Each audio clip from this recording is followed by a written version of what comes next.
Hey, Coach Rob, here at Rob's Fight Club in Horsham.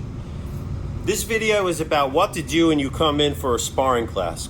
If you're coming in to do some boxing or kickboxing, a lot of times people come in and they don't know exactly what to do.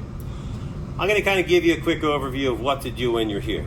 First of all, nobody has to spar.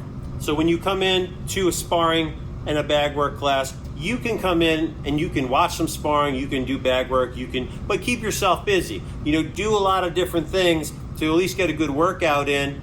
But just know that most of the coaching is going to be in the ring. So no one's going to come over to you and babysit you on a heavy bag during a sparring class. That's what the other classes are going to be for. When you come in to spar, we're going to cater towards anybody who wants to spar. That doesn't mean you can't be here. It doesn't mean you can't get the experience of what it's like. Watching some, learning a little bit, hitting the speed bags, the double M bags, the heavy bags, and all that kind of stuff.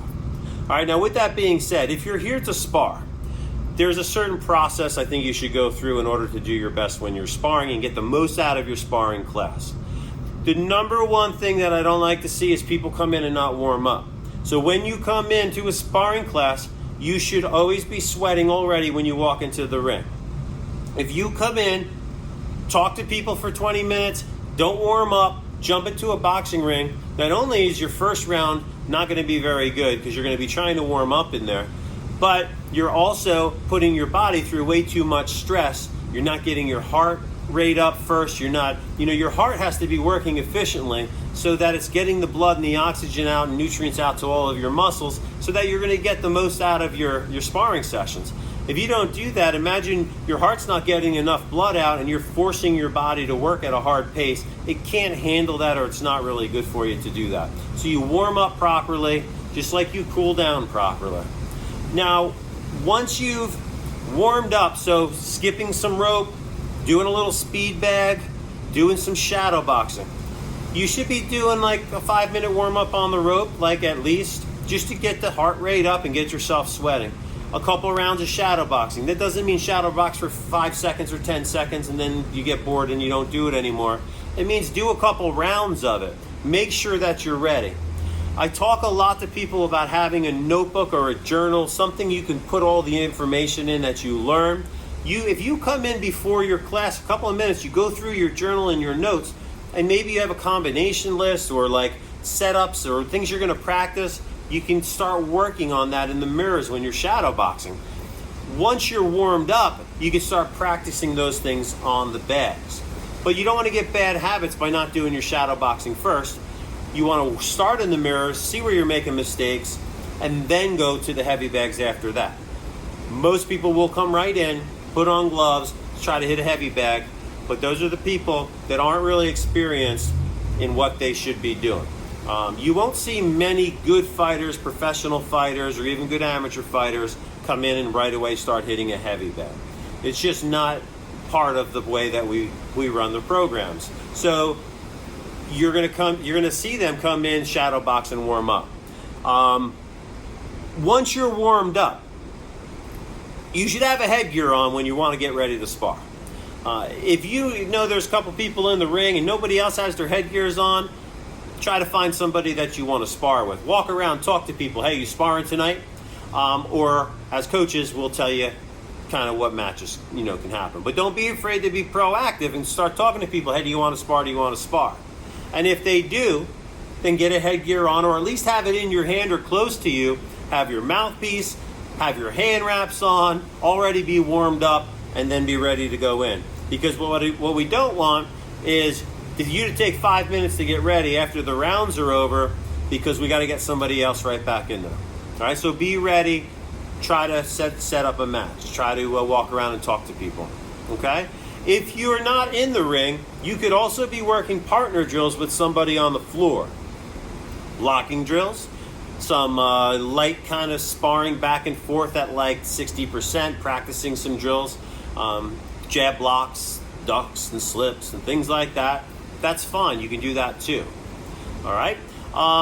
When you're done sparring, we're going to coach you when you're in there. We're going to try to get the best out of you. We're going to try to push you out of your comfort zone, and hopefully you have some really good rounds there for the night. Let's say you get your 3 rounds, and not everybody's going to get 10 rounds in there, and you're probably not all ready for 10 rounds anyway.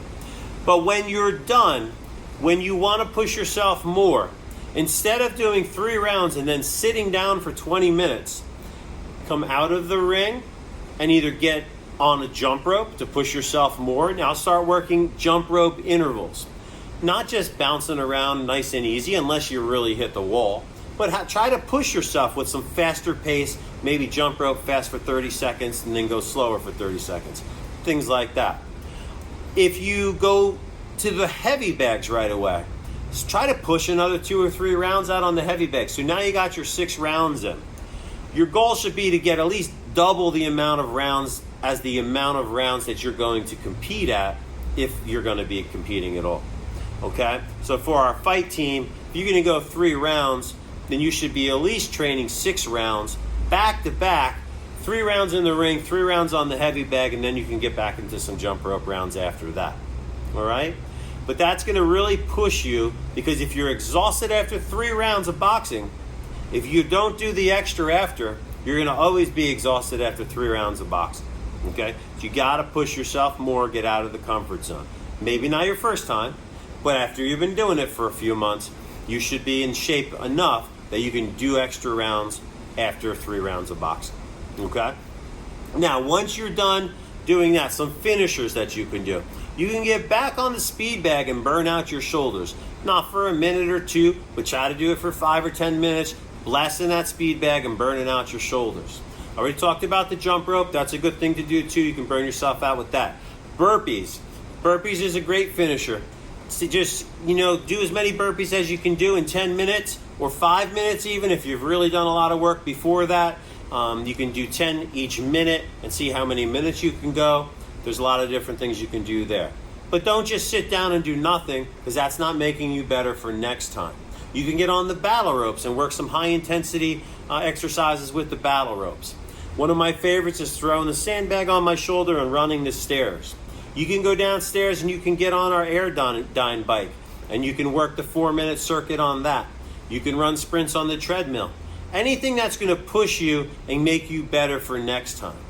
All right? Don't just celebrate that you did your 3 rounds and then sit around, because I guarantee you if you ever do take a fight or you start going back in the ring against somebody that's better than you, you're going to constantly walk out of the ring exhausted, not being able to work at a work rate that is enough to win that match, or at least have you walk out of there feeling like you did your best. If you're in your 3rd round barely keeping your hands up, that's when you're getting hit. You're going to get hit a lot. All right, if you're in a competition and you didn't train, you didn't run your sprints, you didn't do these finishing exercises, you didn't come out of that ring and go in onto the heavy bags, you're not going to feel good. Maybe even halfway through that 2nd round, you're already going to be exhausted, and you're never going to finish that fight feeling like you fought your best. All right, what you do here shows up in the ring. So what you do on the floor, what you do at home. If you get up at 5 o'clock in the morning and you go and run, it's going to show up in the ring. If you sit around being comfortable, I think the expression is it's hard to get up at 5 a.m. in the morning to go run sprints when you're sleeping in silk pajamas, right? You got to get out of your comfort zone a little bit and then push yourself. Look, some of you are going to say, look, I'm not doing this to compete. Well, if you're going to do it and you want to be in the best shape that you can be, then you might as well train the way a regular fighter's going to train, and you're going to get the best results out of it. If you want to know why fighters are generally in good shape, it's because this is the way that they work. This is their work ethic. This is their self-discipline, right? Without the self-discipline, we're 30 pounds overweight. We utilize the self-discipline, and we're going to be at our fight weight. So I hope that helps you to give you some ideas of the way that you should approach your sparring and your ring work nights. Just don't be sitting around doing nothing. It's okay to watch some of the sparring and stuff like that. That's fine. But try your best to make sure that you're getting the most out of the class that you can. And it's going to require a little bit of extra effort on yourself, by yourself, and a little bit of extra practice on a heavy bag without a coach standing there telling you what to do. But sometimes that's a good thing, because you got to learn to do these things on your own. You can't always have somebody telling you every little thing to do. Sometimes you just got to rely on the skills you already have, and you just have to kind of let these things happen, all right? That's what's going to make you good in the ring, but it comes from doing it. Get in the ring, get back on the bags, keep making your classes every week, do that over and over again. Self-discipline, put together with your consistent classes, is going to make you a great boxer, a great karate fighter, a great kickboxer. But you got to make sure that you don't do this hard for a week and then take 3 months off, right? Do it every week. When somebody says, hey, can you help me move on Tuesday? No, I'm sorry, I can't help you on Tuesday because I have sparring class. That should be your answer.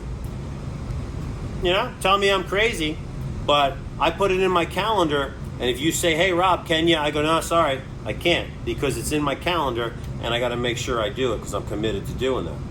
That's the way it should be, all right? Don't let everybody around you distract you from reaching your goals. If they want your help, help them another time, all right?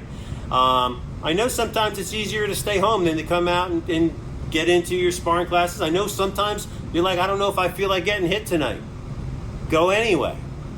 You're not going to get hit that much as you get better. And like I said, nobody has to spar. But I guarantee you, if you devote your time and energy towards getting better at ring work, you're going to look back and be glad that you did. It's going to make you a different person. It's going to make you stronger. It's going to make you stronger physically and emotionally. All right? But anyway, we'll wrap it up. I'll see you at sparring class, and let me know if you have any questions. Coach Rob signing off. See you guys.